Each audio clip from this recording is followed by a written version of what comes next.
the Lake District? Well, I'm here to tell you the top 5 things you cannot miss on your next trip. So if you guys are interested, then keep on watching.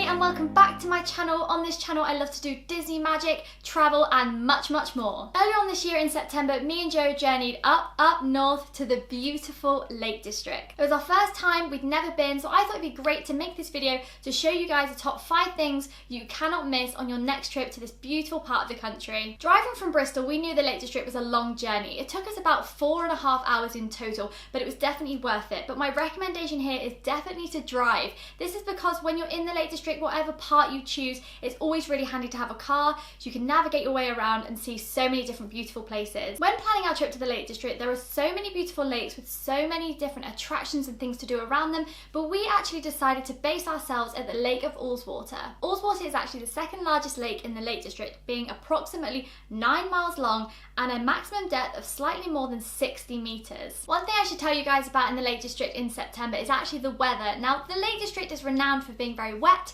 It does rain, but we were there for 5 days and we only had 1 day of rain. So the temperatures were nice. Always take a raincoat, definitely, and always wrap up because on that lake it can be very windy. But we went early September, the 2nd of September, and it was lovely and sunny, so just take layers, that's the key. So now I can move on to my tip number 1 because it relates to where we're staying, and my tip number 1 is to stay in the great outdoors. We decided on staying at a place called the Quiet Site. Now the Quiet Site not only offered camping and caravanning, but it also had little camping pods and hobbit holes. Now we stayed in a little camping pod. This camping pod was absolutely perfect. It included locked doors, carpeted floorings, a little window and heating, which was perfect because it was September and it can be very chilly on the lakes. The best bit that we loved about our camping pod was it actually had a little balcony outside so we could put our table and chair out in the morning and evening, and it had the most beautiful views of Lake Ullswater.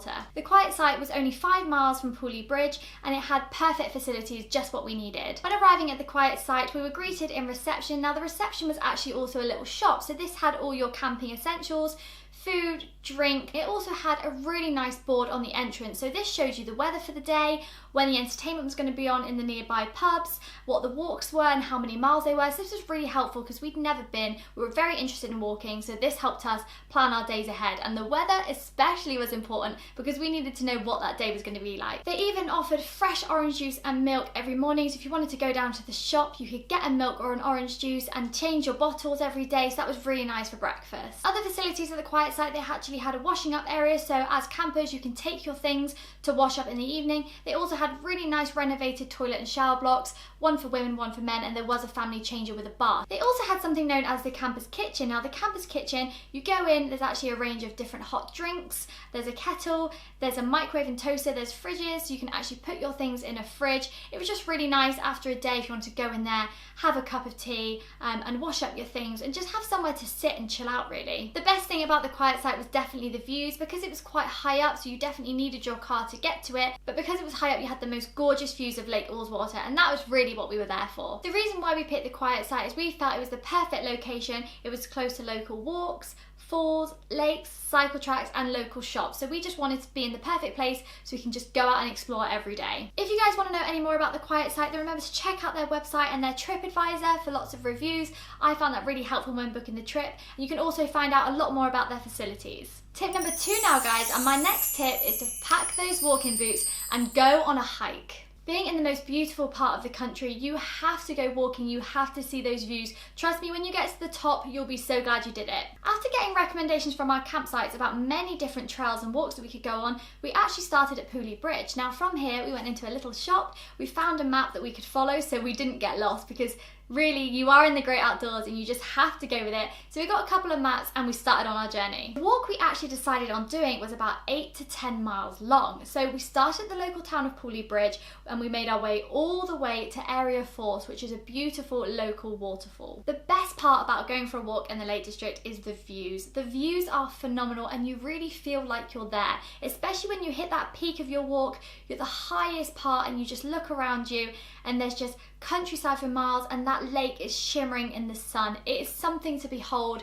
and even if you go to the Lake District and just do a walk, you really feel like you've just seen it all. It's beautiful. My top recommendation for a walk though, guys, is definitely take good shoes. Now, a lot of people say in the Lake District that you need walking boots. We actually just took trainers. They were very, very good trainers with a really good arch, a really good sole, because the terrain under your foot can be a bit rocky sometimes wet, sometimes just grass, but you are going to get slightly different each time depending on what walk you do. Also, remember to take a backpack full of water, because sometimes these walks can be quite long, and take plenty of food so you don't feel rushed and you don't feel anxious that you've got to rush back before all the shops and restaurants close because you've already got food with you. Tip number 3 now, guys, and you heard me mention it earlier, but you must visit Area Force Waterfall. Now, Area Force is actually run by the National Trust, so you can go along. It has its own car park. Just remember to take change because you do have to pay and display, and it also has its own tea room, which was lovely. There are many small walks around Area Force. You can get right to the top of the waterfall, right to the bottom, and you can see all of those views. Now, what we enjoyed was we started from the bottom,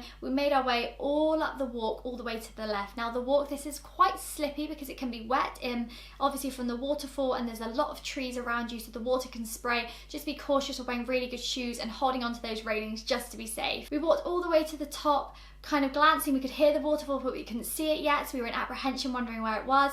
We made our way all the way around, and suddenly we were at the top and we could see it in the distance. Area Force is such a good representation of nature itself. I've never seen a waterfall that close. It was such an amazing thing to see when we were in the Lake District. We then actually ended up following the waterfall, so we went across it over this little bridge, and now we were on the right of the waterfall, so we ended up starting to go down again. Again, you need good shoes because it's quite slippy, but we could see how the kind of waterfall ended up and how it turned into a gorgeous stream at the end and how the water just flowed. It really was lovely. After looking around Area Force, you can actually go into the tea room. The tea room was really lovely. It had lots of different choices, many cakes, lots of hot drinks, a lot of lunch options, and they did offer hot options like soup as well, which was definitely needed in September in the Lake District. Tip number 4 now, guys, and my next tip is to see the lake from a different viewing point. On one of the days on our trip to the Lake District, we actually hired a little motorboat. After scrolling the web and finding somewhere appropriate to go, we found St. Patrick's Boat Landing. Now, this place was about 10-minute drive from our campsite. We drove there, it had a free car park for you guys to use if you are hiring a boat, and it also had the lakeside tea room, which was perfect for after your boat ride. At St. Patrick's Boat Landing, you can actually hire a boat for different amounts of time, and the cost will change. So we actually hired a boat for 2 hours, and this was £55. You can hire it for an hour, and that was £30, and that's just for the boat, and that was for 2 people. So I think the price goes up if it's for 4 people. You can actually get up to 4 in a boat. 2 hours for us was the perfect amount of time. Now, these boats were quite fast, which I was surprised at, but they're very easy to use. I actually had to go myself. It just had a simple lever to go and neutral and reverse, which was good, and it was just a simple steer system. So me and Joe both loved it, and it was really easy for us both to command. I really cannot recommend hiring a boat more.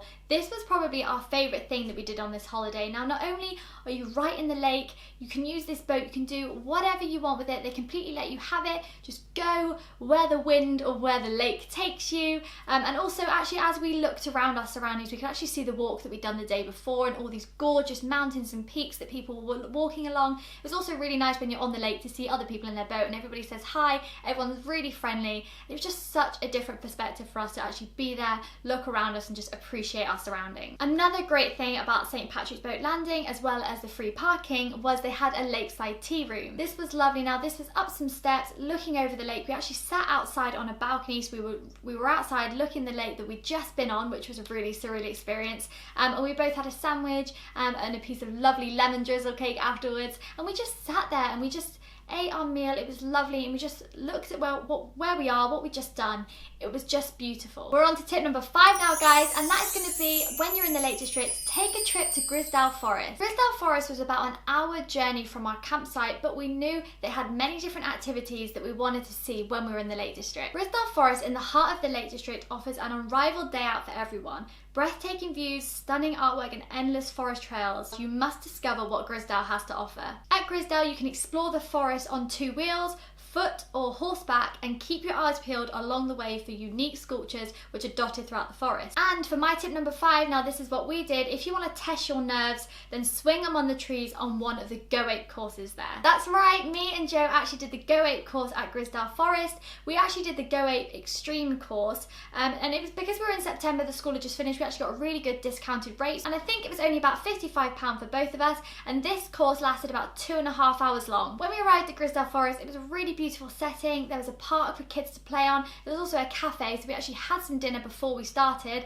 probably to settle the nerves. And then we went to take a look at what Go Ape had to offer. At this Go Ape, they did have a junior course. This is for all the children. They had a normal Go Ape course, and they had a Go Ape Extreme, which is the one we did. The Go Ape Extreme course was a bit longer, and it had a lot more scary zip lines, so we were excited for that. If you guys are unfamiliar with Go Ape, it's actually where you have a set harness and you follow a safety procedure of kind of clipping yourself on really high up among the trees. You have to do all these obstacles, from swinging on Tarzan swings and rope planks, and there's also loads of zip wires in it. Some of the course was actually really hard, but it did test us and we had a great time. What was also good about Go Ape is because we could just go off, we were in a group, we started off as a group, but kind of people filtered, people were faster or slower than others, so we ended up just kind of me and Joe on our own in the trees, in these activities. It was really great fun. I would definitely recommend going to Grizedale Forest. There's a lot to do for families. Obviously there's parks, there's shops, there's trails if you just want to go walking, but also there's a lot of activities, including Go Ape, which is what we did. There you have it, guys. That's my top 5 things you mustn't miss on your next trip to the Lake District. Let me know down in the comments if you've been to the Lake District as well, and where you stayed and what you got up to. And I hope you guys enjoyed this video and you found it really helpful. And if you want to see any more visit videos from me soon, then remember to click that notification bell and hit that subscribe button. Thank you so much for watching, guys. Dream big, make magic, and I'll see you in the next one. Bye!